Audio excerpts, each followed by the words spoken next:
Hello, this is the Disc Doctor. Welcome to the inaugural, which means very first, Disc Golf Disc Hall of Fame show. There is a Disc Golf Hall of Fame for all of the players, and it's absolutely an incredible thing to check out, and check out all the people who are in the Disc Golf Hall of Fame. But I don't think there's a Disc Golf Disc Hall of Fame, which I think is needed for this sport. Unlike any other sport, kind of a major star of the sport are the disc themselves. When you look at football, a football is just a football. It's official size and weight. Every single one does the exact same thing.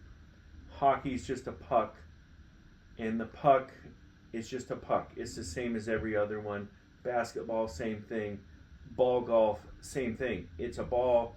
Some of them may have slightly different characteristics or weights or whatever, but in disc golf, every disc has its own kind of uniqueness and personality. You can stamp them in any number of ways in artistic forms.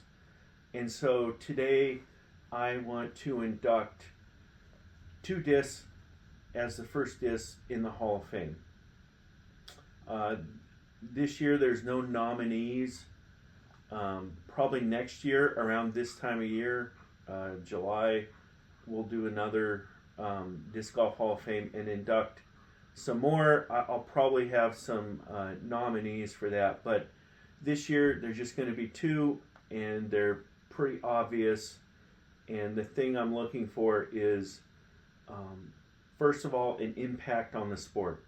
Which discs have had the biggest influence or impact on the sport itself of disc golf? And I'm going to start with the beginning. The first winner is the very first disc that was used for disc golf.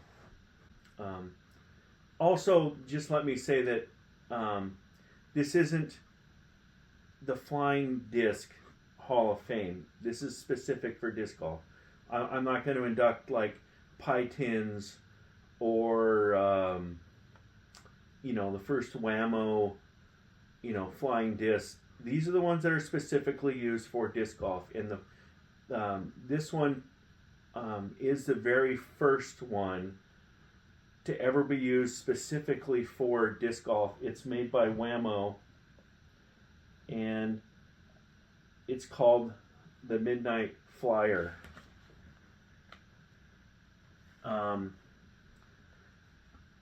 Its predecessor is, or I'll also include the Night Flyer. It's the same thing. It started with the Night Flyer. People in disc golf clubs and disc golf contests started with what's called the Night Flyer, but there was a dispute over copyright in the name of it, so they changed it to Midnight Flyer. It also is fitting too, Night Flyer, because it's a disc that's a little bit heavier, and it has glow-in-the-dark characteristics. So this one here, I've checked it, is glow-in-the-dark. People in the late 70s started playing disc golf kind of as a sport. There's a lot of different great YouTube videos that talk about the history of flying discs and disc golf, and some articles online. I'd invite you to check those out that give more details about this. But the Night Flyer, the Midnight Flyer started in the late 70s, or mid to late 70s, and people use this specifically for disc golf. And this one here says Disc Golf Association. I believe the numbers, you guys can correct me if you know better than me in the comments, but I believe each number has to do with a different weight of disc. This disc is straight on the bottom, so in a lot of ways it's like a regular, like ultimate disc or just flying disc, but it has these ridges on here, and it says at Disc Golf Association player, and there's a space to put that your name there or maybe your number. Made by Frisbee and Whammo. This particular disc is from, it says on here it's from 1981. 1981. This is the very first, to my knowledge, disc that was used specifically and became popular to be used specifically for disc golf. The very first one, the Midnight Flyer. The second inductee into the Disc Hall of Fame for disc golf is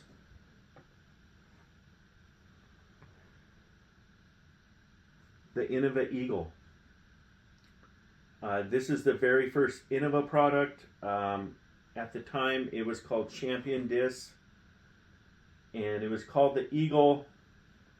Later on, it became the Arrow, which I believe you can still buy with Innova. Is the Arrow, which is a putter. This is the very first beveled edge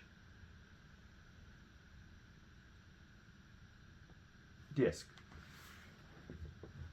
It came out in 1983, and this absolutely changed the game. The beveled edge. A lot of other discs came out after this, and it just kind of opened the floodgates to a whole new shape and a whole new way of playing disc golf. As you can see, the Eagle's smaller, has a smaller diameter than the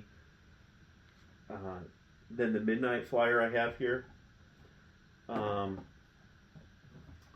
I believe this is the first one that was, I believe it's the one that has certain dimensions. I believe they kind of standardized the dimensions for disc and kind of use this as a model. You can't go above a certain diameter. I have no idea about the provenance of these discs. To the best of my knowledge, they're originals. This one, I believe, is the original from, I got it on eBay, an original from 1983. Here's what the inside looks like. It says patent pending and Champion Disc Incorporated. Maybe in the comments you can tell me if this is actually legitimate or a fake. To my knowledge, it is. It's kind of beat up, but again, I have very little provenance. Just have to take the person's word for it. I bought it off of on eBay. It says on there 70 grams. Rim shot edge is what someone wrote on it. This one looks like it's well worn. It's still in good shape. The rim is a pretty tough rim, and it's been used. This one is from 1981, supposedly, but they look legitimate to me. I'm going to weigh these.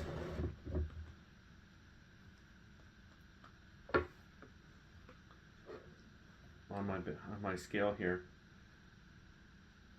The Midnight Flyer first. Number 3.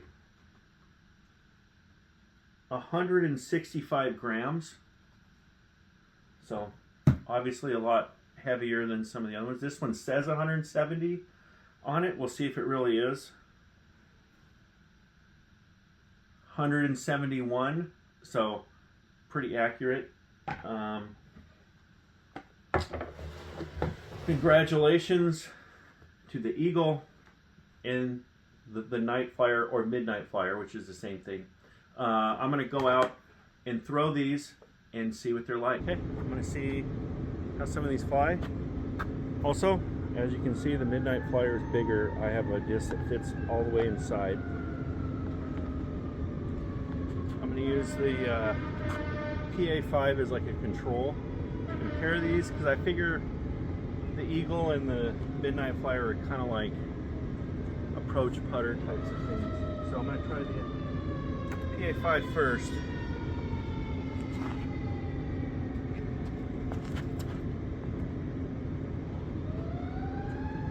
Got over on that. All right, here's the Midnight Flyer. I'm going to throw it on some hyzer, about 50%. Oh, that's flippy. Extremely flippy. Very, very flippy.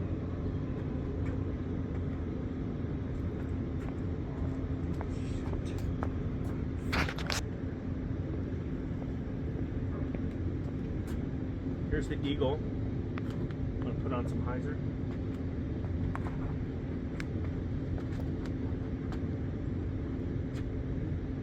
That one's pretty flippy too. We'll try it again. Flyer. I'm going to put it on an extreme angle here. Still flips over. Okay. Eagle. OG Eagle. There we go. Nice flight. Nice and straight. Midnight Flyer. I'm going to throw this a lot more like I'd throw an ultimate frisbee or something. You can see.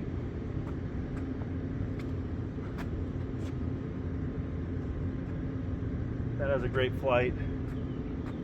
Kind of a flick of the wrist more than a whole arm. If I put my whole arm into it, it's not going to go. This is kind of in between. Slow arm shot.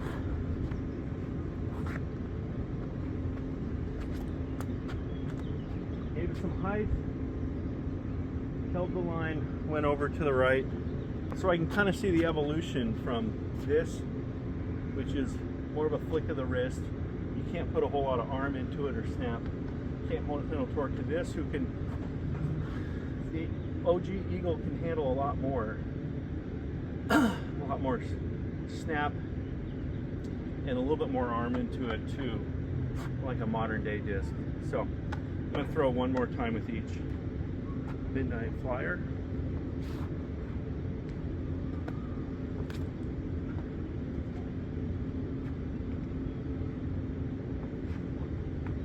Eagle.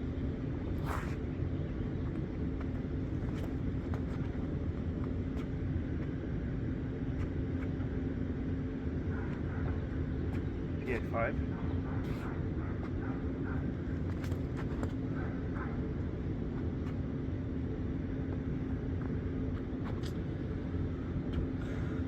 So, those are the first Hall of Fame discs.